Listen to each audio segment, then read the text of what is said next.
بالله من الشيطان الرجيم. بسم الله الرحمن الرحيم. إن الحمد لله نستعينه ونستغفره ونؤمن به ونتوكل عليه ونعوذ بالله من شرور أنفسنا ومن سيئات أعمالنا. من يهده الله فلا مضل له ومن يضلله فلا هادي له. أشهد أن لا إله إلا الله وحده لا شريك له وأشهد أن محمدا عبده ورسوله. اللهم صل على سيدنا محمد وعلى آله وصحبه أجمعين بارك وسلم وما بعد. بسم الله الرحمن الرحيم. والعصر إن الإنسان في خسر إلا الذين آمنوا وعملوا الصالحات وتواصوا بالحق وتواصوا بالصبر. صدق الله العظيم. وقال رسول الله صلى الله عليه وسلم: من سلك طريقا يلتمس فيه علما سهل الله له به طريقا إلى الجنة أو كما قال صلى الله عليه وسلم. Alhamdulillah, syukur kita kepada Allah Ta'ala kerana masih lagi diberi kesempatan untuk kita luangkan masa kita untuk hadir dalam majlis ilmu yang akan membahaskan tentang 73 kelompok ataupun firqah ataupun fahaman di dalam akidah. InsyaAllah sebelum kita mulakan, sama-sama kita buka dengan bacaan kita Al-Fatihah.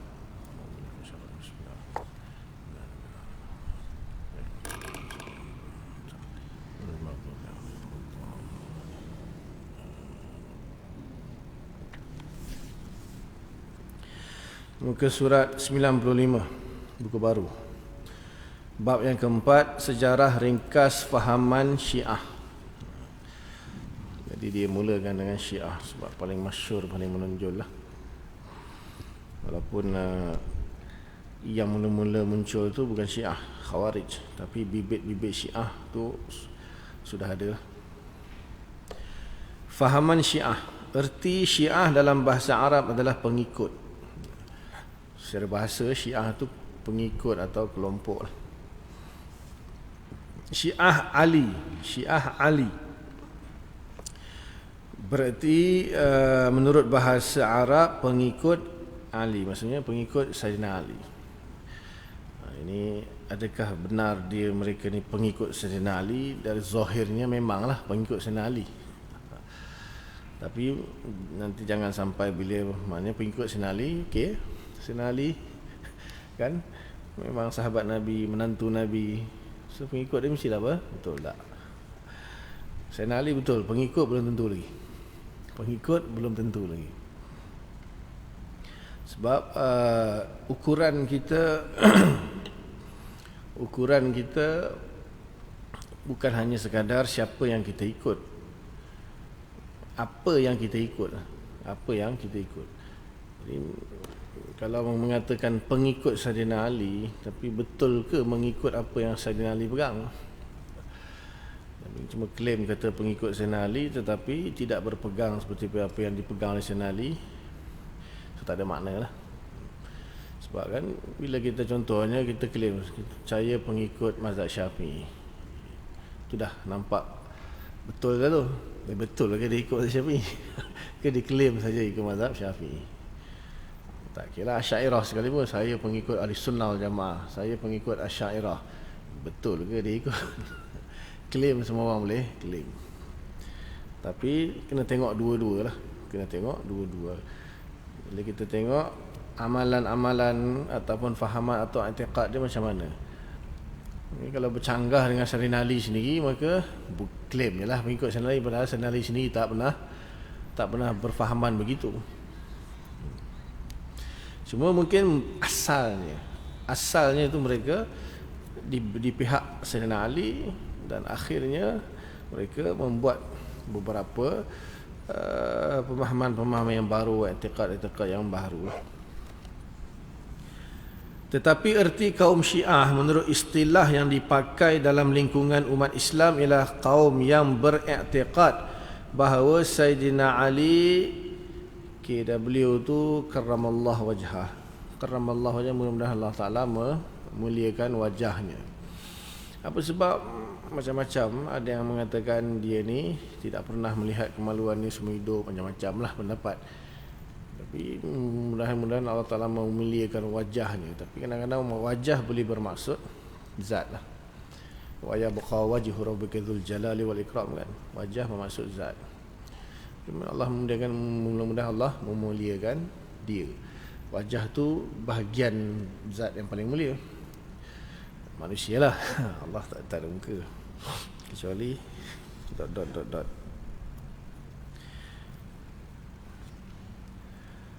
Adalah boleh je radhiyallahu ta'ala anhu karamallahu wajhahu dua boleh, tak ada masalah.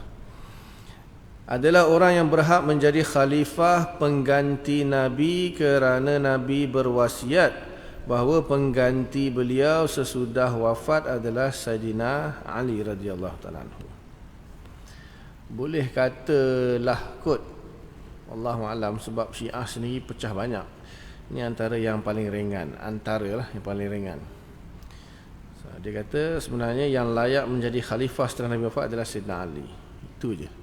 Tak lebih daripada itulah kot. Itu kalau itu maknanya agak ringan lah. Kemudian daripada situ nanti munculnya dia punya cabang-cabang tu.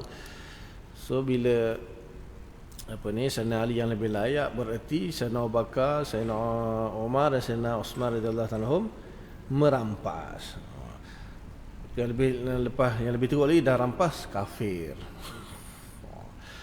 Lepas tu yang lebih teruk lagi, Sayyidina Ali bukan saja khalifah pengganti Nabi, bahkan lebih mulia daripada Nabi. Sebenarnya Nabi Sayyidina Ali sini yang layak jadi Nabi. Jibril tersilap bagi wahyu bagi kepada Nabi, patutnya bagi kepada Sayyidina Ali. Ya, itu lagi melampau dah. Lebih melampau lagi Tuhan tu. Sayyidina Ali itu jelmaan Tuhan. Dia asal sikit je. Syaitan ni kan mula-mula kecil je, tapi dia punya cabang-cabang itu pergi jauh. Buka satu kebatilan, terbuka semua pintu batil.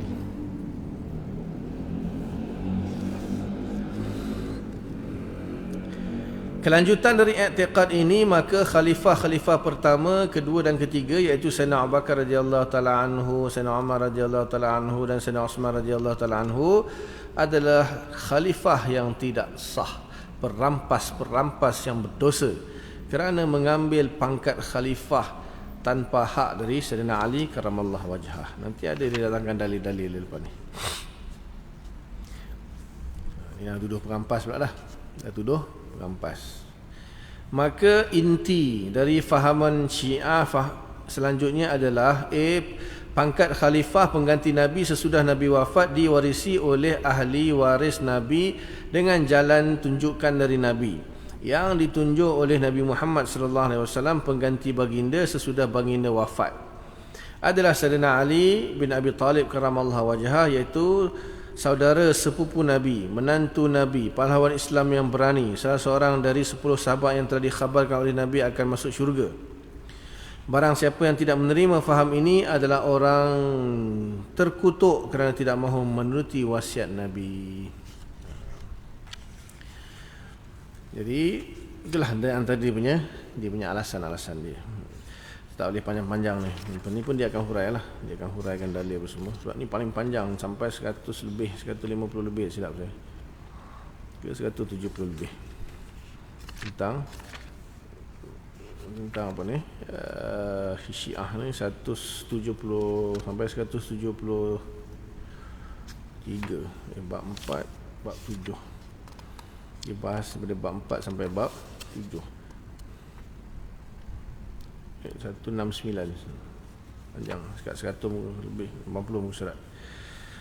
B. Khalifah yang dalam istilah Syiah yakni imam adalah pangkat yang tertinggi dalam Islam dan bahkan salah satu rukun dan tiang Islam.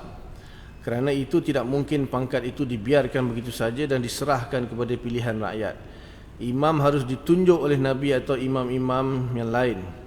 Ditunjuk pula oleh imam itu. Orang-orang yang memilih khalifah dengan jalan syura, musyawarah adalah orang-orang berdosa. Inni ja'ilun fil ardi khalifah. Itu satu lagi nak bahas tu. Khalifah ni kalau secara bahasa maksudnya pengganti. Khalifah tu pengganti, successor, pengganti. Maknanya bila Allah kata inni ja'ilun fil ardi khalifah, maksudnya itu malaikat kata ataj'alu fiha may yufsidu fiha wa yasfiku dima. Macam mana malaikat boleh tahu ada manusia ni boleh Bukan manusia lah, khalifah tu boleh menumpahkan darah dan buat kerosakan dan menumpahkan darah. Sebab dah ada contoh, iaitu jin lah.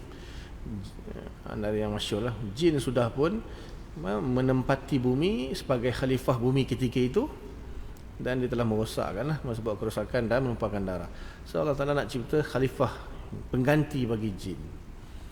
Ya. Maka malaikat ingatkan daripada jenis yang sama lah. Allah kata inni a'lamu ma la ta'lamun.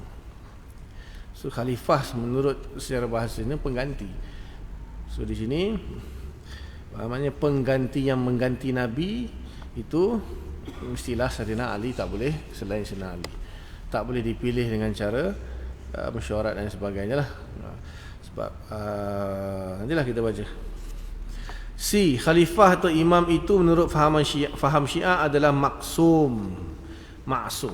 Maksum terpelihara, artinya tidak pernah membuat dosa dan tidak boleh diganggu gugat dan dikritik, kerana ia adalah pengganti Nabi yang sama kedudukannya dengan Nabi. Maksum terpelihara lah, secara bahasanya dipelihara daripada melakukan segala dosa. Ini tiga sebenarnya, iaitu dosa, kufur, dosa dan kazib.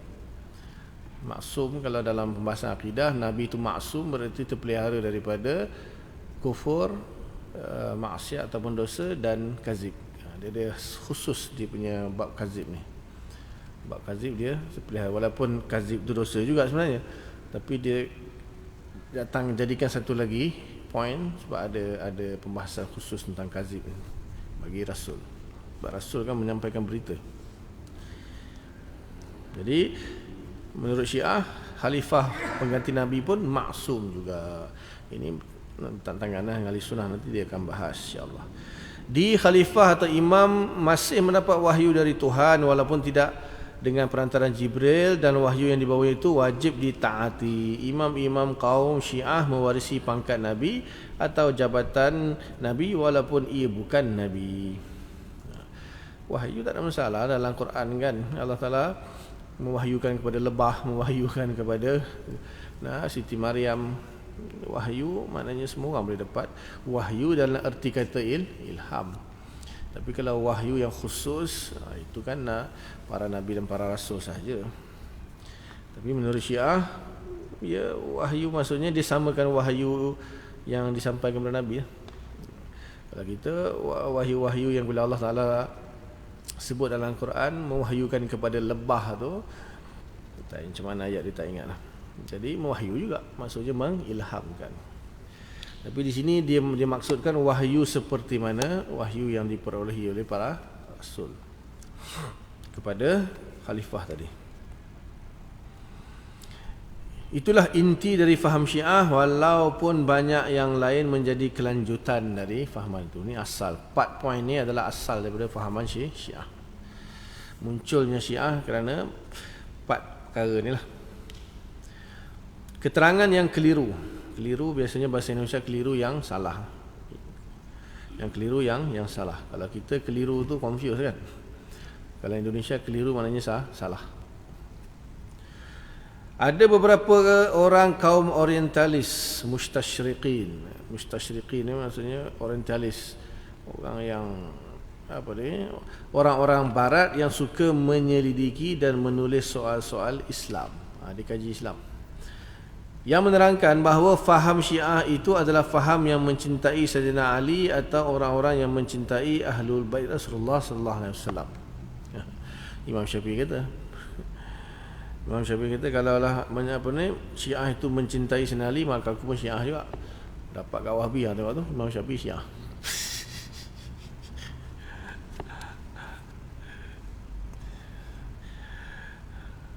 Keterangan ini keliru, salah lah maksudnya, kerana kaum Ahlus Sunnah dan bahkan seluruh umat Islam mencintai Ahlul Bait. Ahlul Bait ni keluarga Nabi, keluarga Nabi. Khususnya Sayyidina Ali karramallahu wajhah terbukti dengan doa salat seluruh umat Islam, iaitu Allahumma salli ala Sayyidina Muhammad wa ala ali Sayyidina Muhammad. Artinya, ya Allah selawatilah. Kita bahasa Melayu selawatilah. Salawat itu sebenarnya asal dia bahasa Arab salawat. Salawat itu jamak atau plural daripada as-salat. Salat lah. Salatun. Salatun, salatani, salawatun. Itu akhirnya orang Melayu jadi selawat. Biasalah musyawarah jadi mesyuarat. Itu biasa. Orang Melayu dia ubah sikit. Dimelayukan kita kata. Jadi salawat itu jamak atau plural lah daripada as-salat. As-salat tu secara lughah bermakna doa. Bermakna doa secara hakikatan. Lughatan, hakikatan makna doa. Kalau syar'an ataupun majazan lughah dipanggil banyak nanti dia pecahan lagi.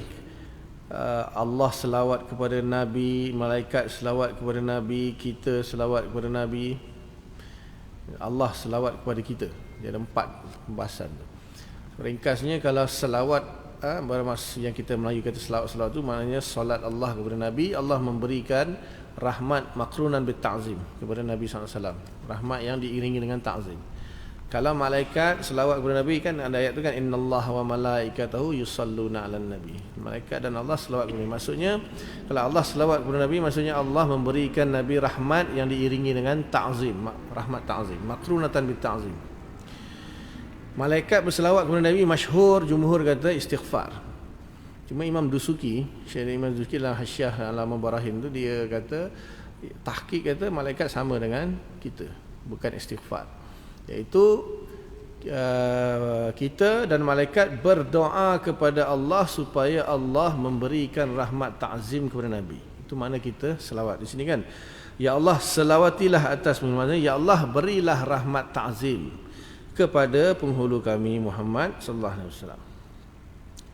Jadi itu makna selawatilah tu maksudnya ya Allah berilah rahmat ta'zim. Dan kalau Allah selawat kepada kita, contohnya kan ada yang berkata man salla alayya salatan sallallahu alaihi asyara. Siapa salat kepada aku sekali, Allah selawat kepada dia 10 kali. Maknanya Allah selawat kepada kita apa pula maksudnya?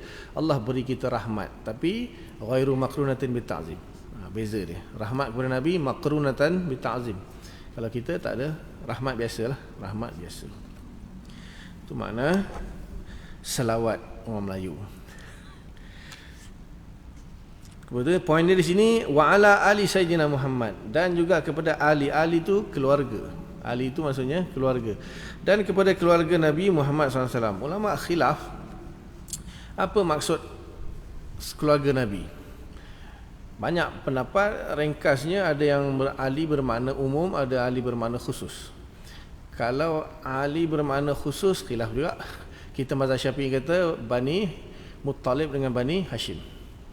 Bani Muttalib dengan Bani Hashim itu ahli yang khusus, keluarga Nabi yang khusus, yang bersilsilah lah. Satu lagi yang umum, semua orang yang beriman keluarga Nabi SAW. Semua orang beriman itu ahli Muhammad. Itu umum. Ada khilaf panjang, tapi itu ringkasnya. Tak dan lah kita nak bagi detail-detail nantilah pengajian lain. Dan tersebut dalam kitab hadis, da'a Rasulullah sallallahu alaihi wasallam Aliyan wa Fatimata wa Hasanan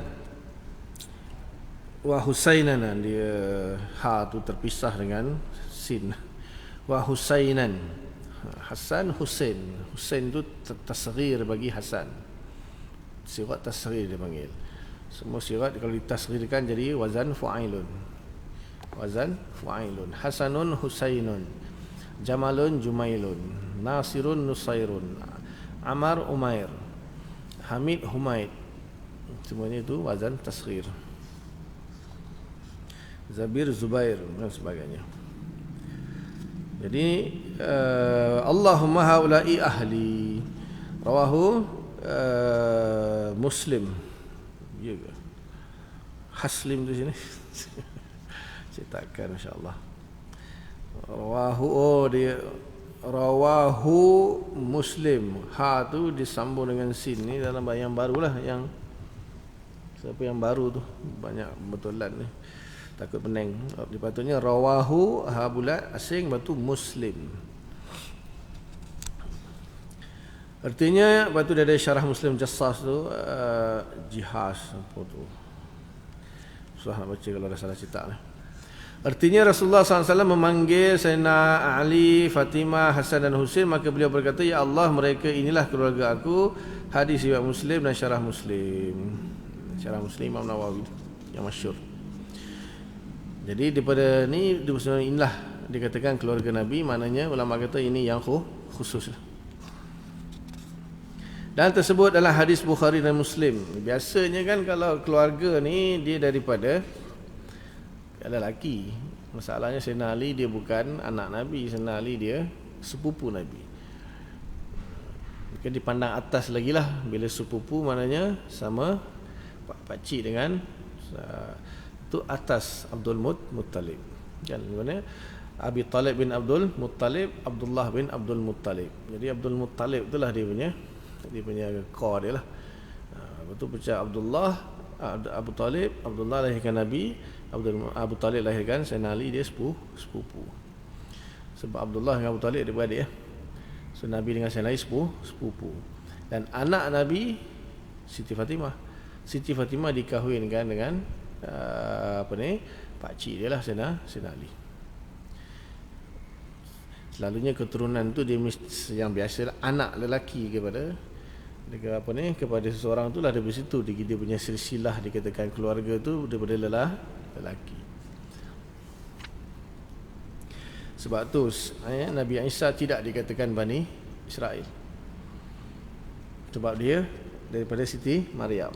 Tak ada bapa yang tidak ada bapa yang berdarah Yahudi ataupun Israel. Siti Maryam tak ada bapa. Walaupun Siti Maryam tu Israel pun, tapi perempuan tak dikira sebagai. Sebab tu dalam surah As-Saff tu kan, Nabi Musa kata apa? Iz qala Musa liqaumihi ya bani Israel. Ketika Nabi Musa mengatakan kepada kaumnya Bani Israel. Tapi kalau Nabi Isa, iz qala Musa li bani Israel. Iz qala Isa ya bani Israel. Dia tak kata qaumi, ya qaumi. Macam ayat dia, iz qala Musa li bani Israel ya qaumi, wahai kaumku. Tapi Nabi Isa dia tak kata ya qaumi, dia kata ya bani Israel.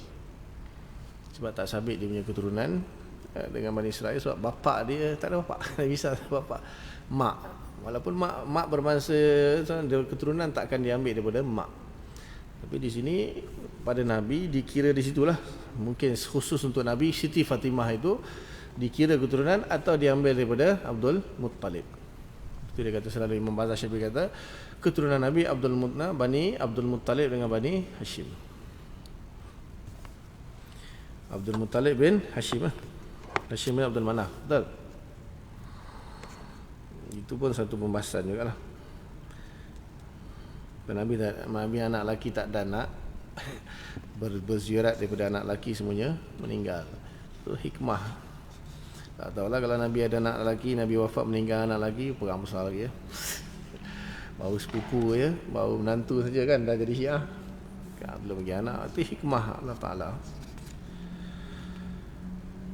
Dan tersebut adalah hadis Bukhari dan Muslim an Sa'din anin Nabi. Dia banyak type salah. Anin Nabi, an tu nun patutnya dijauhkan daripada alif. An Sa'din anin Nabi sallallahu alaihi wasallam annahu qala li Aliyin ama tarda an takuna minni bimanzilati Harun. Harun nun tu jauhkan min Musa.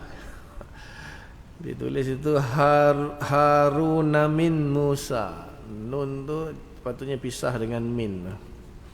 Dia terlupa nak tekan space bar. Typist dia lupa nak tekan space bar, atau laju sangat tekan tapi tak kena, atau komputer lama. Harun min Musa. Rawahul Al-Bukhari, ha campur dengan alif. Bukan Bukhari lagi jadinya, binari jadinya. Rawaha la binari. Wasal mim pun hilang Muslim. Tambih lah, peringatan, takut orang dia refer apa dia nak cari. Sepatutnya rawahu al-Bukhari wal Muslim. Kemudian dalam Sahih Bukhari dan juga dalam Sahih Muslim, dalam syarah Muslim. Safhah apa semua tu blank, jilid dengan safhah. Artinya dari sahabat Abu Bakar radhiyallahu taala anhu, beliau berkata Rasulullah kepada Ali, apakah engkau tidak suka kalau engkau ditempatkan di sisiku serupa dengan tempat yang diberikan kepada Nabi Harun di sisi Musa? Hadis riwayat Bukhari dalam Sahih dan Syarah Muslim. Jadi Sayyidina Ali karamallahu wajhahu diakui oleh Nabi sebagai ahli keluarga baginda dan diakui oleh Nabi bahawa kedudukannya di sisi Nabi sama dengan kedudukan Nabi Harun di sisi Nabi Musa. Hadis Sahih Bukhari tu. Alangkah tingginya darjat baginda, maksudnya Nabi Harun lah. Baginda Sayyidina Ali kan penting kan, dia pun panggil Sayyidina Ali baginda juga. Alangkah tingginya darjat baginda, betul? Buku lama sama. Buku lama baginda juga. Tulis situ.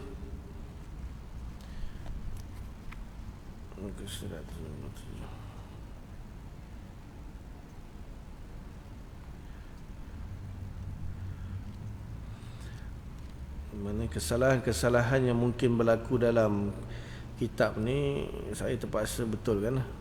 Takut ya, besok baca aku dah belajar ni. Alangkah tinggi darjat baginda, maksudnya Nabi Harun lah kan. Takkan baginda, biasanya jarang kan digunakan baginda kepada selain Nabi. Kita baginda untuk Nabi SAW kan. Tak tahu ke baginda guna untuk sahabat ke? Ada? Baginda tak guna kan? Jadi di situ maksudnya dia nak kata tingginya darjat Nabi Harun di sisi Nabi Musa bermakna tingginya juga darjat Sayyidina Ali di sisi Nabi SAW lah. Di sini adakah tingginya darjat beliau? Buku lama. Buku lama macam okey sikit lah. Semua pakai buku baru ke? Baru kuning? Kuning? Lama? Tak, dia ada yang lama punya. Yang lama ni kadang-kadang warna coklat pun ada. Yang macam ni tapi warna coklat kan? Ada? Ke semua baru? Semua kuning? Tu lama tu. Tu bagus. Sama beliau Alangkah tingginya darjat beliau. Baginda juga. Baginda juga. Saya punya yang lama ni darjat beliau. Yang buku lama beliau lah, di sini baginda. Itulah dia, kita tak pakai kan untuk baginda untuk Sayyidina Ali. Lagi kan dia kata pengarang ni pun Syiah juga. Dan pula hampir seluruh umat Islam di seluruh dunia mendoa dalam khutbah-khutbah Jumaat begini, wardallahu ma'an. Nampak tu, salah juga tu. Mana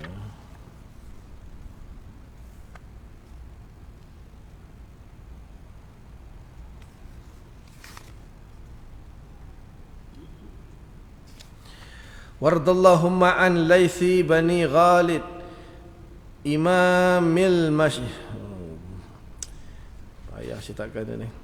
Alif tu dia asing betul. Imam betul alif al-masyariq wal magharib. Al-imam betul jauh, al-masyariq wal magharib. Disambung terus. Sayyidina Ali ibn Abi Talib. Ni khutbah hadir lah kot dekat Indonesia lah. Kita wardallahumma ala ashabi Rasulullah ataupun khulafa Umar Bakar kan. Sebut secara umumnya kalau di Selangor lah, kalau di KL disebut Sayyidina Bakar, Sayyidina Umar, Sayyidina Osman, Sayyidina Ali. Ini di Indonesia. Masalah kalau dikaitkan dengan negara dia, kita kena faham lah. Artinya ya Allah berilah keredaan untuk pahlawan Bani Ghalib, imam yang masyriq dan maghrib, Sayyidina Ali bin Abi Talib. Apakah dengan membaca selawat yang menunjukkan kecintaan kepada Ahlul Bait, dan apakah kerana kita mendoakan Sayyidina Ali dalam khutbah ia akan menjadi seorang Syiah? Tidak. Sekali lagi tidak. Kerana cinta kepada Ahlul Bait dan khususnya mencintai Sayyidina Ali adalah i'tiqad dan fahaman kaum Ahli Sunnah wal Jamaah juga. Cinta dan selawat tidak melazimkan dia mesti dilantik menjadi pengganti Nabi dan orang lain dituduh sebagai perampas. Cinta. Cinta. Disuruh cinta Ahlul Bait bukan bermakna mesti jadi khalifah. Tak lazimlah benda tu. Sayyidina Ali karamallahu wajhah bukan Syiah dan bukan imam kaum Syiah sahaja. Sayyidina Ali karamallahu wajhah, Siti Fatimah radhiyallahu taala anha, Hasan dan Husain cucu-cucu Nabi radhiyallahu taala anhuma, dan Abbas bin Abdul Muttalib radhiyallahu taala anhu bukanlah kaum Syiah kerana mereka itu tidak sepahaman dengan kaum Syiah. Maknanya keluarga Nabi itu sendiri bukan kaum Syiah. Mana Syiah ini ada satu kaum yang mereka mendakwa mereka mengagungkan, menganggap khalifah, memuja keluarga Nabi. Padahal keluarga Nabi itu sendiri bukan Syiah. Sejarah telah membuktikan Sayyidina Ali karamallahu wajhah dan Siti Fatimah radhiyallahu ta'ala anha ikut membai'ah, yang mengangkat Sayyidina Abu Bakar radhiyallahu ta'ala menjadi khalifah yang pertama, walaupun agak sedikit terlambat. Dia kerana ada dia punya pembahasan semua, saya tak nak jelaskan di sini sebab semua dia akan cerita panjang. Lambat sikit sebab menguruskan jenazah Nabi. Dalam hadis Bukhari pun cerita. Ini sebelah ni dia akan cerita.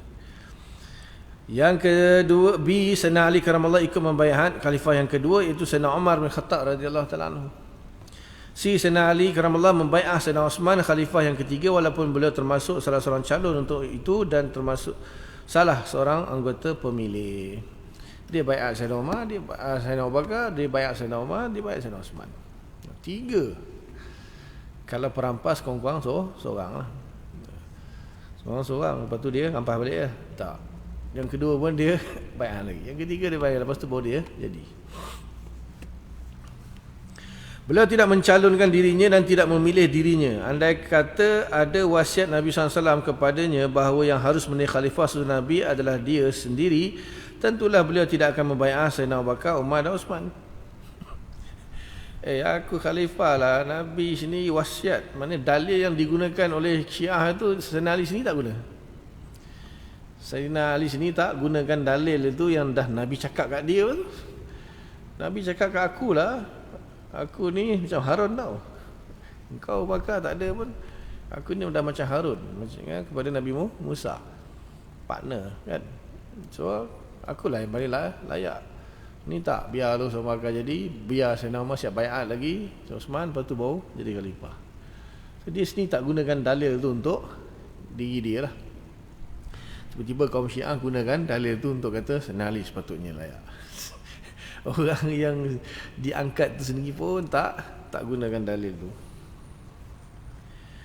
Ini maknanya, tapi hati-hati kalau nak berdebat dengan Syiah, hati-hati. Satu dia taqiyah, satu kalau ulama ni jangan. Bukan calon-calon orang juga. Pernah berlaku perdebatan antara ahli sunnah dengan Syiah. Kita zahirnya lah kemenangan tu berpihak pada dia. Guna taktik debat, taktik jidal. Ini sebenarnya tak mendatangkan apa-apa hasil pun sebenarnya. Tapi itulah, gatal juga nak berdebat kan. Ahli sunnah pun akhirnya orang kadang mahir dalam bab berdebat ni. Dia ada teknik dia. Jidal ni ada teknik dia. Jadi zahirnya menampakkan macam dia menang. Antaranya itulah bila kita tak boleh jawab beberapa persoalan yang ditimbulkan, bila ulama kita tak boleh jawab, dianggap kalah. Itu persepsi orang awam. Orang awam dia kau kena jawab. Macam mana pun kau, dia tak faham jawapan tu, kau jawab. Tak jawab saja, mana kalah lah tu. Ya, ada soalan-soalan yang kita tak boleh jawab. Memang tak perlu, soalan itu sendiri pun sudah salah kadang-kadang. So tak perlu kepada jawapan. Tapi orang awam apa dia tahu, dah tanya, jawab lah. Tak jawab, kalah. Itu kadang-kadang orang tanya saya macam-macam soalan, WhatsApp semua saya. Aduh, macam mana nak jawab ni? Jawab panjang berjela-jela ni jadinya. Terpaksa kena faham ni dulu, makna ni dulu baru boleh sampai kepada jawapan tu. Nantilah insya-Allah. Di sini dia akan berhujah juga dengan segala dalil-dalil Syiah lah. So bahaya, jangan cuba debat dengan ulama dia. Bukan Syiah saja, semua Wahabi ke apa ke, yang mana yang mahir, kita awam kita diam je. Biar sesama ulama yang andai kata ada wasiat itu, tentulah beliau kemukakan kepada sahabat-sahabat yang berkumpul di Sakhifah Bani Sa'idah untuk memilih khalifah yang pertama. Sayyidina Ali karamallahu wajhahu mengetahui bahawa Nabi SAW sebelum wafat tidak ada berwasiat bahawa khalifah sesudah beliau meninggal adalah Ali radhiyallahu ta'ala anhu. Dalam kitab hadis Bukhari iaitu kitab yang dianggap oleh umat Islam sebagai kitab yang kedua sesudah Al-Quran tersebut, begini. An Abdullah Ibn Abbas radhiyallahu ta'ala anhuma anna Ali ibn Abi Talib radhiyallahu ta'ala anhu kharaja min 'indi Rasulillah sallallahu alaihi wasallam fi waj'ihi alladhi tuwfiya fihi. Faqala an-nasu ya Aba Hasan kaifa asbaha Rasulullah sallallahu alaihi wasallam? Faqala asbaha bihamdillahi bari'an fa akhadha bi yadihi Abbas ibn Muttalib faqala lahu anta wallah ba'da thalathin Abdul Asa wa inni wallah la ara Rasulullah sallallahu alaihi wasallam sawfa yatawaffa min wajhihi hadza inni la a'rifu wujuha bani Abdul Muttalib 'inda al-maut idhhab bina ila Rasulillah sallallahu alaihi wasallam falnas'alhu fi man hadhihi al-amr in kana fina 'alimna dhalika wa in kana fi ghairina 'alimnahu fa awsa bina faqala ali inna wallah la in sa'alnaha Rasulullah sallallahu alaihi wasallam famana'naha la yu'tinaha an-nasu ba'dahu wa inni wallah la as'aluha Rasulullah sallallahu alaihi wasallam. Rawal Bukhari. Artinya dari sahabat Ibn Abbas radhiyallahu taala anhuma keluar beliau mengkhabarkan bahawasanya Ali bin Abi Talib tinggal gitu. Ali bin Talib begini. Ali bin Abu Talib bin Abi Talib keluar dari rumah Nabi ketika beliau sakit dan wafat. Maka orang bertanya kepada Sayyidina Ali, bagaimana keadaan Rasulullah sallallahu alaihi wasallam? Sayyidina Ali radhiyallahu anhu menjawab, alhamdulillah baginda beransur sembuh. Pada ketika itu dipegang tangan Sayyidina Ali oleh Sayyidina Abbas bin Abdul Muttalib radhiyallahu ta'ala anhu lalu berkata, apa ni, Abbas bapa kepada Abdullah bin Abbas, dan dia juga apa ni pak cik kepada Sayyidina Ali. Engkau sesudah 3 hari lagi akan menjadi hamba tongkat, yang ini akan diperintah oleh orang lain. Demi Allah saya tahu bahawa Rasulullah SAW akan wafat dalam saat ini. Saya tahu keadaan muka anak-anak Abdul Muttalib pada ketika akan wafat.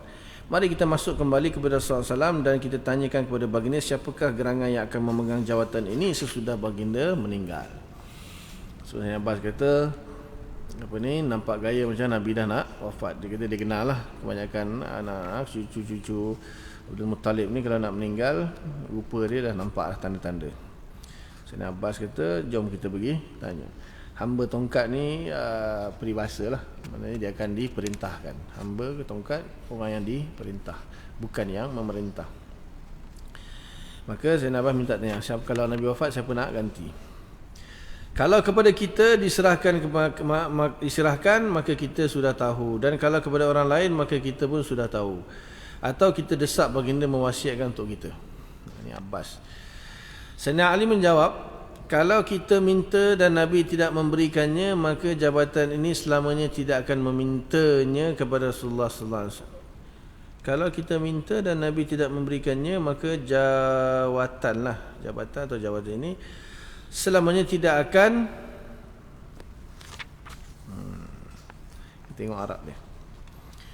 Insya Allah Rasulullah sallallahu alaihi wasallam famana'naha la yu'tina an-nasu ba'dahu wa inni la wallah la asalha Rasulullah. Okey, maksudnya saya terjemah yang Arab. Kalaulah kita minta kepada Nabi, Nabi tak bagi, nanti sampai bila-bila pun orang takkan bagi. Sebab Sayyidina Ali punya kecerdikan. Ya, ada 2 kemungkinan. Bila minta nak jadi khalifah lah ni kan. Sahabat ke jom kita minta. Sebenarnya kita kalau kita minta ada 2 kemungkinan. Sama ada Nabi bagi atau Nabi tak bagi. Kalau Nabi bagi, okey. Nabi tak bagi.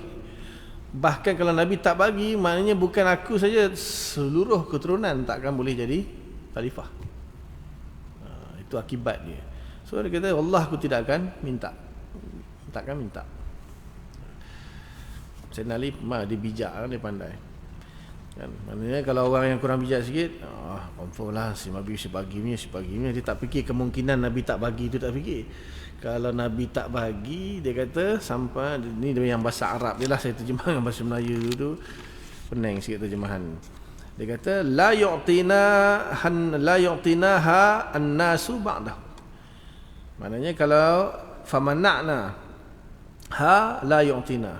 Maknanya kan Nabi mencegahnya, maka manusia tidak akan memberikan jawatan itu kepada kita setelahnya. Maksudnya kalau sila-sila begitu tak boleh, habis sampai kiamat tak boleh. So tak minta. Itu terjemahan yang sebenar. Terjemahan dia pening sikit. Terjemahannya macam ni. Maka jawatan ni selamanya tidak akan diberikan oleh manusia kepada kita. Faham? Tidak akan diberikan kepada keturunan Nabi. Jadi terjemahan tak betul. Tak faham susah ni. Selamanya tidak akan memintanya kepada Rasulullah itu. Selepas itulah dia beritahu, dan aku tidak akan memintanya kepada Rasulullah. Itulah sekali. Maknanya kalau kita minta daripada Nabi dan sekiranya Nabi tidak memberikannya, maka manusia tidak akan memberikannya kita sampai bila-bila. Dan aku takkan minta kepada Rasulullah bab ni. Itu terjemahan dia. Nyatalah dalam keterangan yang disebutkan dalam kitab Bukhari ini bahawa Sayyidina Ali radhiyallahu ta'ala anhu tidak pernah menerima wasiat dari Nabi untuk menjadi khalifah yang pertama. Bahawa Sayyidina Ali, Sayyidina Abbas dan Ibnu Abbas qarib Nabi yang terdekat. Qarib ni keluarga terdekat. Qarib maksudnya qurbah. Maksudnya keluarga yang terdekat. Zawil qurba dia kan. Qurba tu yang kali keluarga yang dekat. Tidak pernah meminta-minta jabatan atau jawatan lah kita Malaysia, jawatan khalifah kepada Nabi SAW.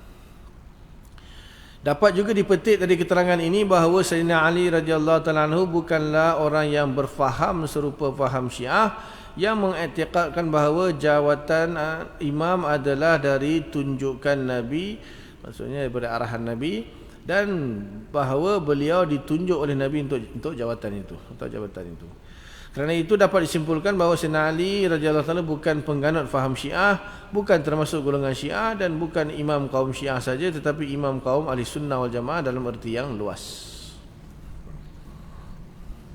Macam Nabi Isa lah. Nabi Isa dipertuhankan, bukan berarti Nabi Isa tu terpaksa ngaku aja Tuhan dan dia anggap Tuhan. Nabi Isa bebas daripada fahaman tersebut lah. Dia tak ada kaitan langsung pun.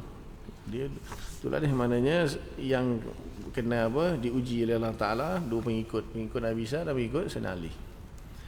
Satu menganggap Nabi Isa Tuhan, satu menganggap Sayyidina Ali. Macam-macam lah. Ada yang kata Tuhan pun ada, ada yang kata Nabi pun ada, ada yang kata khalifah. Kalau sekarang khalifah yang keempat, itu kita Ahli Sunnah pegang itu. Memang dia khalifah yang keempat. Abu Zar apa tu?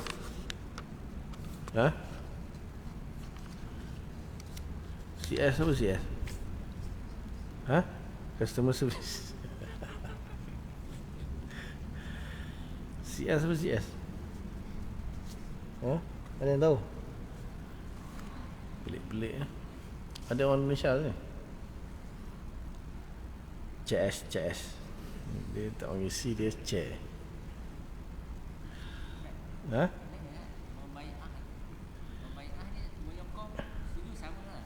Membai'ah ni berjanji setia. Bai'ah tu berjanji setia lah istilah dia. Tapi dia ada dia punya dia panggil simbolik ataupun dia punya ni lah, macam salam ataupun itu masing-masing. Macam-macam saibah, dahi belaga dahi pun ada. Mulut belaga mulut tu tak tahu lagi lah. Ada macam-macam lah. Ada yang pegang serban, ada yang salam direct, ada yang macam-macam lah. Tak ada yang apa, macam-macam. Dia sekarang ni pun masyhur pula apa, penumbuk, ulaga penumbuk. Siap apa, KKN apa, MSN, MKN jangan hantar kan, jangan laga penumbuk. Isu apa pula tak tahu lah. Apa ni dia laga apa pun tak tahu. Berbai'ah maksudnya berjanji setia lah, untuk mengikuti apa yang akan disampaikan lah. Itu berbai'ah. Berbai'at. Berbai'at. Ya, sebab tu di dalam tarikat dia yang amalkan ni. Jadi tarikat dia ada guru dia kan. So semua anak murid yang bersedia untuk mengikuti tarikat tu, dia kena berbai'ah lah dengan guru dia, berjanji setia. Macam-macam cara lah. Tu yang saya cakap, laga dahi pun ada tu, jangan terkejut. Perempuan dia kata laga mulut. Kacau. Ada tu, ambil kesempatan lah. Tarikat-tarikat yang biasa, tarikat-tarikat yang okey pun ada, yang sesat pun ada. Yang sesat ni ambil kesempatan. Jadi Sayyidina Ali berbai'at maksudnya berjanji setia untuk taat di bawah pemerintahan Sayyidina Abu Bakar, Sayyidina Umar, kemudian Sayyidina Uthman. Lepas dia jadi khalifah, orang ni pula bai'at dengan dia. Cuma kita kata hukum bai'at ni sunnah. Sunat lah. Cuma kita ni sekarang ni kalau semuanya nak berbai'at dengan siapa kan. Kalau tarikat dia meneruskanlah sunnah bai'at tu. Sekarang ni kita tak tahulah kalau siapa yang ikut tarikat dia bai'at dengan guru dia.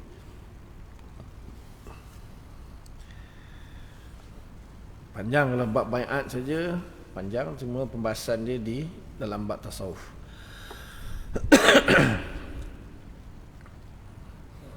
Ya saya. Oh, ya ke?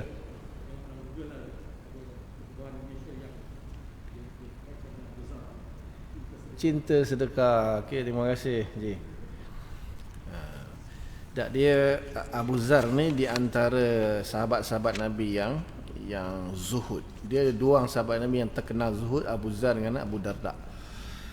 Jadi antara sifat-sifatnya suka bersedekah kan. Jadi dapat gelaran tu lah, cinta sedekah.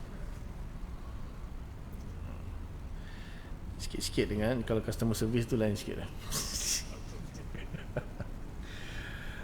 Cinta sedekah. Dia Indonesia dia ada wese kan. Kita tak tahu kan wese benda. Wese WC dia wese. Dia A B C, kita A B C dia bunyi kan dia. A B C. Jadi kalau WC wese. Washing closet, bilik air. WC. Mula-mula saya ngajar 4 tahun juga di Indonesia pun. Mula-mula pening juga lah, lama-lama tahu. Tapi ni CS baru tahu ni ya, CS rupanya cinta sedekah. Terima kasih bang. Bukan penganut faham Syiah. Ini maksudnya ada dakwaan lah ni. Dalam buku-buku yang ditulis oleh Barat dan kadang-kadang di over oleh penulis-penulis Islam bahawa benih-benih Syiah sudah dipunyai oleh sahabat-sahabat Nabi pada waktu beliau masih hidup. Di antara orang yang berfahaman macam itu terdapat sahabat-sahabat yang utama iaitu Abu Dzar, Salman Al-Farisi, Miqdad yang saya dengar selalu Miqdad dan lain-lain radhiyallahu ta'ala anhum. Kata mereka itulah apa penulis-penulis tu. Keterangan ini tidak mempunyai sandaran yang kuat kalau tak akan dikatakan keterangan palsu yang tidak benar.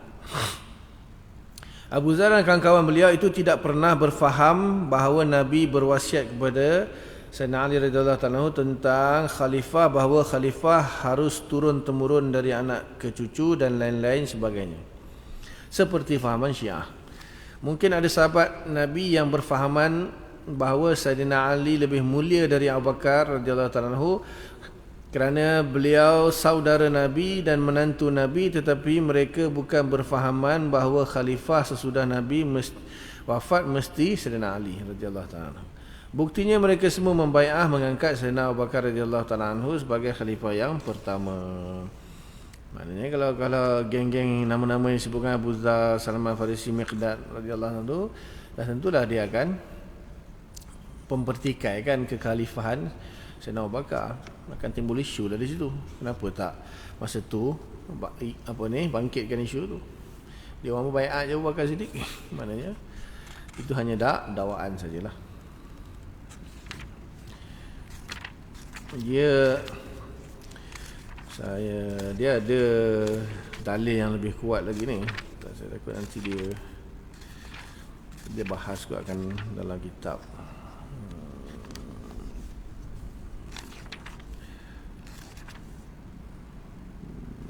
Okeylah, sampai dalil yang dipakai Quran semua.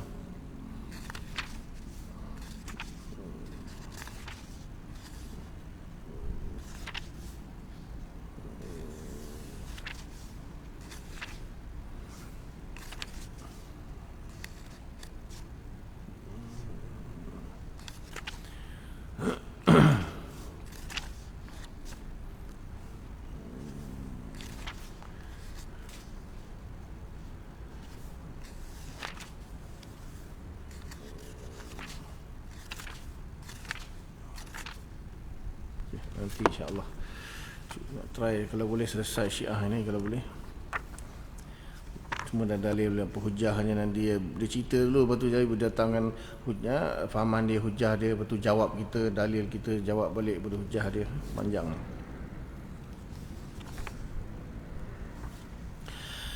Mesyuarat di Saqifah Bani Sa'idah. Nabi Muhammad SAW setelah selesai mengerjakan tugas menyampaikan wahyu ilahi selama 23 tahun, meninggal dunia ataupun wafatlah pada tanggal ni tarikh lah, pada tarikh 12 Rabiul Awal tahun 11 Hijriah. Ini masyhur lah. Bertepatan dengan 8 Jun tahun 632 Masihi. Beliau Nabi Muhammad SAW tidak berwasiat siapakah yang akan menggantikan baginda sesudah wafat, tidak pula memberikan petunjuk bagaimana cara-caranya memilih pengganti beliau. Rupanya hal ini diserahkan kepada kebijaksanaan umat Islam saja sesuai dengan keadaan semasa, tempat dan situasi ketika itu. Memang Nabi ada menyuruh Sayyidina Abu Bakar radhiyallahu anhu menjadi imam sembahyang pada ketika baginda sakit. Begitu juga pernah Nabi menyuruh Sayyidina Ali radhiyallahu anhu menjaga kampung halaman pada ketika baginda pergi berperang. Akan tetapi hal ini tidak langsung mengenai khalifah yang akan mengganti baginda sesudah wafat. Benarlah, kalau yang antara ulama kata dalil yang paling kuat tu Sayyidina Abu Bakar tu, itulah dia antaranya dia jadi imam. Yang kisah dia nanti ada, yang bahkan ketika disuruh Aisyah, suruh bapa dia kan Abu Bakar Siddiq, Aisyah tak tahu, Abu Bakar takkan sanggupnya suruh Sayyidina Umar. So, Nabi marah. Nabi marah. Nabi kata suruh Abu Bakar juga. Kau orang ni macam keluarga Yusuf, lain di mulut, lain di hati. Maknanya Umar dah naik, Nabi suruh Abu Bakar juga, suruh Abu Bakar juga. Apa salahnya kalau Umar naik pun kan? Tapi Nabi suruh Abu Bakar. Di situ kenapa Nabi desak Abu Bakar yang jadi imam? Walaupun Nabi taklah kata sebab apa dia inilah yang akan menggantikan aku nanti lepas aku wafat, tak juga. Tapi desakan Nabi supaya Abu Bakar jadi imam, bahkan nak dicadangkan ganti dengan Umar pun Nabi tak setuju. Itu bawa imam semayang. Isyarah lah kan. Imam semayang kan, semayang ni kan memimpin semua umum. Kan, takbir, imam rukuk, kita rukuk. Imam tidak, itu kan isyarah, memimpin. Semayang tu kan tiang agama. Tiang as-salatu imanuddin wa man aqamaha faqad aqamaddin. Siapa dirikan semayang, dia mendirikan agama. Wa man tarakaha faqad hadamaddin. Siapa tinggalkan semayang, tinggalkan, meruntuhkan agama. Seolah-olah macam Abu Bakar Siddiq itu dialah yang akan memimpin agama bagi sahabat-sahabat. Isyarah lah. Walaupun Nabi tak sebutlah sarahatan dia akan jadi khalifah. pimpin semayang, pimpin agama, pimpin tiang agama, pimpin agama, pimpin agama, pimpin dunia. Isyarah lah tu. Mana Ali? Suruh Ali jadi imam. Tak ada. Marah Syiah ni.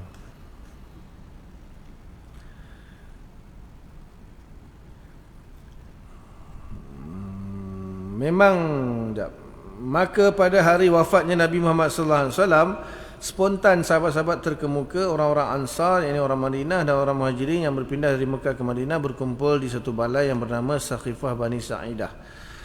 Sayyidina Abu Bakar radhiyallahu anhu dan Sayyidina Umar radhiyallahu anhu dan sahabat-sahabat Nabi radhiyallahu anhum yang utama datang pula ke situ, ikut berkumpul bersama orang-orang Ansar dan Muhajirin.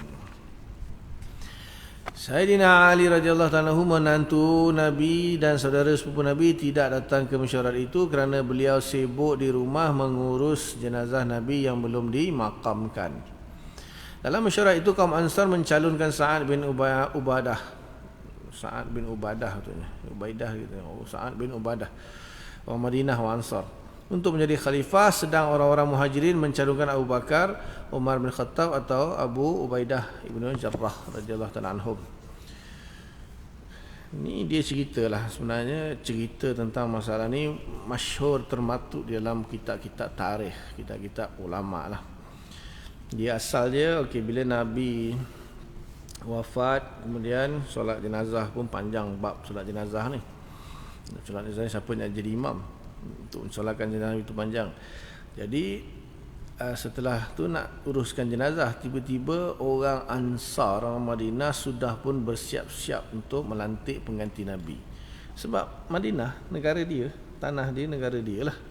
Orang Muhajirin, orang Muhajirin berhijrah daripada Mekah ke Madinah. So memang tuan punya tanah lah, tuan punya negara lah yang layak jadi ketuanya. Muhajirin pendatang, Muhajirin pun pendatang. Nabi lain lah sebab Nabi kan, dan namanya Nabi, lepas tu Nabi dilantik jadi ketua di Madinah. So bila Nabi dah wafat, maka yang akan jadi ketua mestilah orang Madinah, sebab tanah dia, negara dia. Bukan negara lah, kita kata ketika itu negeri kot dia.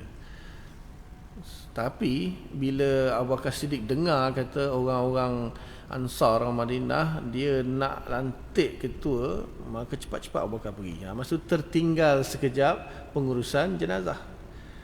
Tapi Sayyidina Ali, kalau semua pergi, takkan semua nak pergi kan. Maka dia tinggal lah, dia tak pergi. Dia tentulah keluarga kan yang akan menguruskan jenazah. Maka sebab Sayyidina Abu Bakar Siddiq bukan tidak mementingkan jasad Nabi ataupun jenazah Nabi untuk diuruskan. Ada perkara yang lebih besar lagi daripada itu. Ada perkara yang lebih besar lagi, iaitu pelantikan ketua. Mana kalau tak ada ketua lepas ni memang huru-hara lah. Nabi wafat saja pun dah huru-hara dah kan. Sayyidina Umar pun dah bingung dah, nak pancung siapa yang kata Nabi wafat. Nabi tak wafat, Nabi pergi bermunajat macam Nabi Musa pergi munajat Bukit Tursina, macam-macam.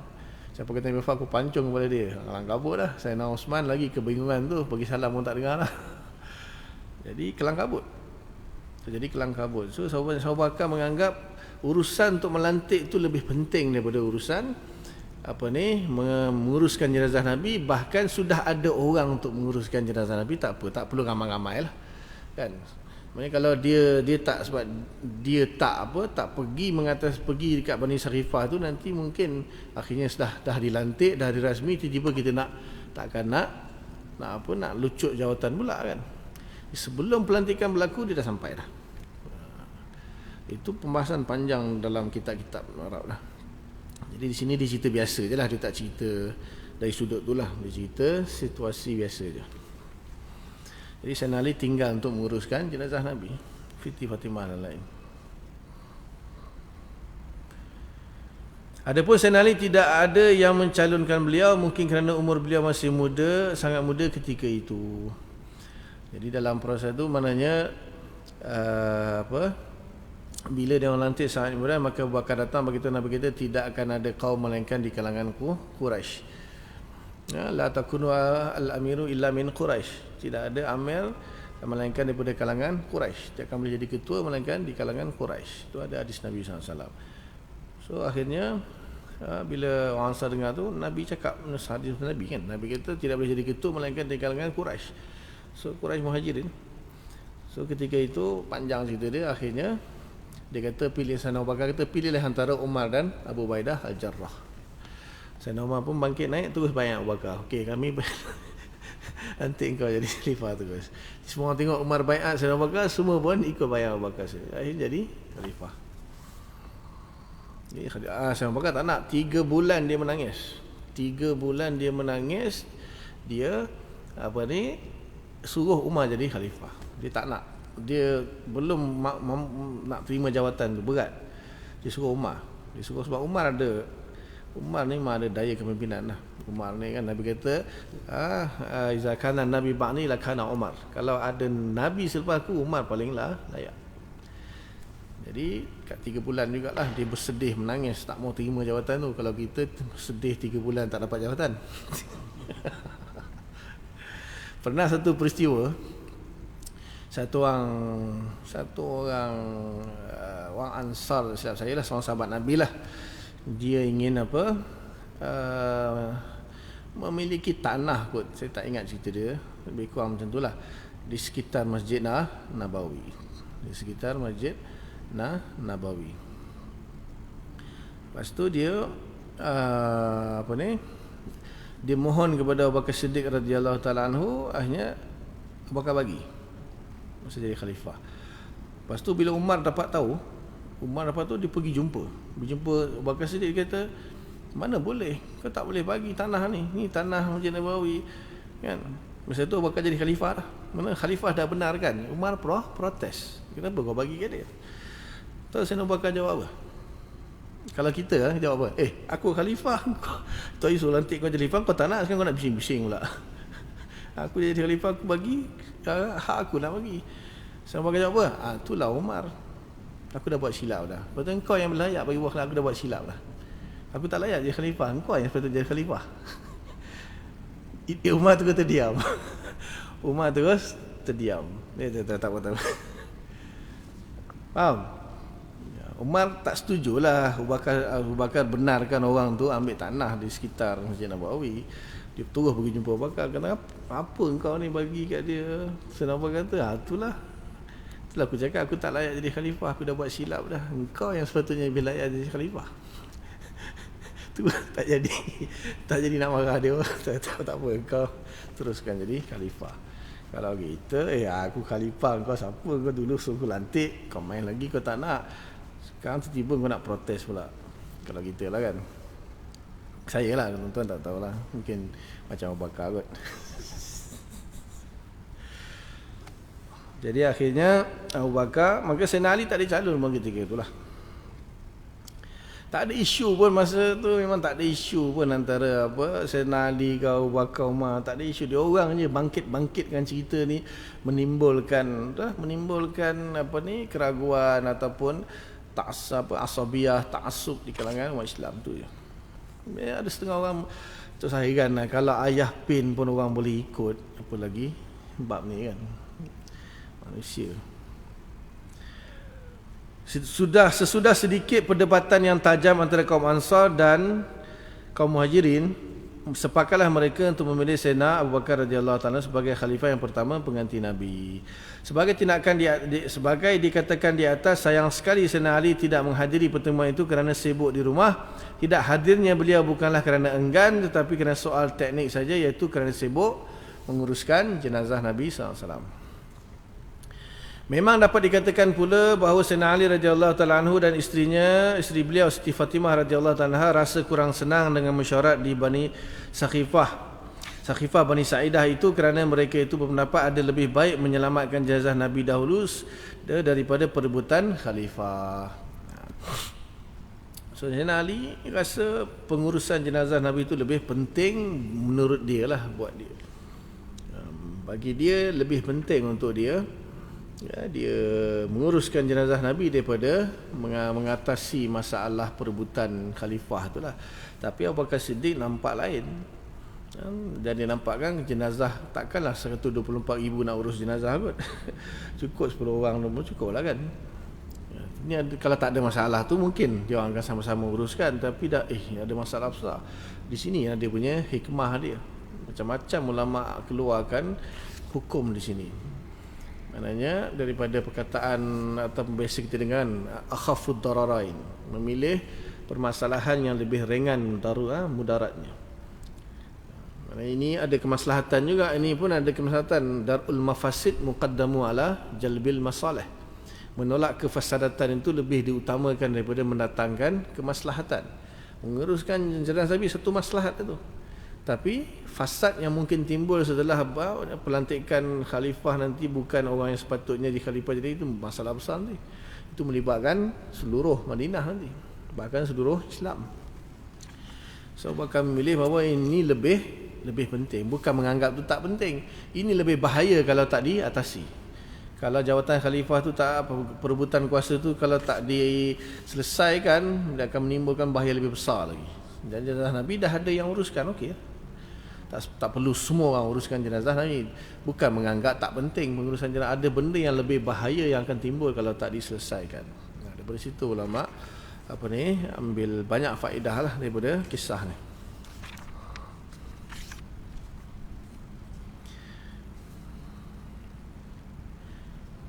Tetapi sahabat-sahabat Nabi yang utama yang berkumpul di Sakhifah Bani Sa'idah berpendapat bahawa pemilihan khalifah yang mendesak dan perlu disegerakan guna mencari pemimpin yang akan memimpin secara upacara pemakaman Nabi, dan juga untuk jangan kekosongan kekuasaan hinggalah boleh menimbulkan hal-hal yang tidak diingini. Yalah, besok jenazah Nabi nak tanam kat mana, siapa nak semayangkan, macam mana nak semayangkan, so siapa nak buat keputusan sekarang ni? Nabi dah wafat. Betul? Nabi dah wafat ni, tak ada ketua. Bila tak ada ketua, so kat mana nak tanam? Siapa nak semayangkan? Macam mana nak semayangkan jenazah Nabi? Sebelum ni Nabi jadi imam semayang jenazah orang. Okey, sekarang ni kalau Nabi sendiri punya jenazah, boleh ke tak boleh disemayangkan? Perlu disemayangkan ke? Perlu diimamkan ke? Tak perlu diimamkan ke? Dan nak ditanam di mana? Yang tahu semua Abu Bakar Siddiq. Abu Bakar Siddiq yang selesaikan semua masalah. Jadi dia yang kata Nabi tak perlu diimamkan, semua masuk semayang saja. Kemudian dia yang kata Nabi tanam kat mana? Dia kata Nabi pesan kat dia, pernah pesan kat dia, tanam di mana dia meninggal. Di situ juga, di bilik Nabi juga dikebumikan. So mana bidah Abu Bakar pun ketika itu dah dilantik jadi khalifah, jadi semua orang taat, selesai masalah. Cuba kalau dia belum jadi khalifah, siapa nak ikut cakap dia? Kan? Mungkin sebahagian besar ikut, tapi mungkin juga sebahagian tak ikut. Itu lebih penting. Lepas tu bila imam kalau batal, makmum terabur. Betul? Imam bangun rakaat kelimanya, makmum dah terabur dah. Betul? Ada yang berdiri ikut, ada yang duduk, ada yang kejap berdiri, kejap duduk. Tengok orang tu duduk balik, berdiri balik. Ada yang subhanallah, ada yang panik, macam-macam. Imam silap sikit je nampak tu. Peranan imam tu kalau tak ada imam lagi lah. Demi untuk menjaga keutuhan dan dalam lingkungan umat Islam, pemilihan khalifah pengganti Nabi harus dikerjakan secepat mungkin agar jangan kemasukan angin perpecahan. Begitulah jalan fikiran sahabat-sahabat Nabi yang berkumpul di Sakhifah Bani Sa'idah ketika itu. Di sini kita kata ijtihad masing-masing lah. Ijtihad Sayyidina Ali dengan ijtihad sahabat yang lain. Sayyidina Ali radhiyallahu ta'ala membai'ah. Macam mana je? Ada break ke? 10 suku. InsyaAllah kita 10 minit lagi tandas ke apa, Syed Demak ke, teh tarik ke apa ke. Nanti kita sambung. Sayyidina Ali membai'ah.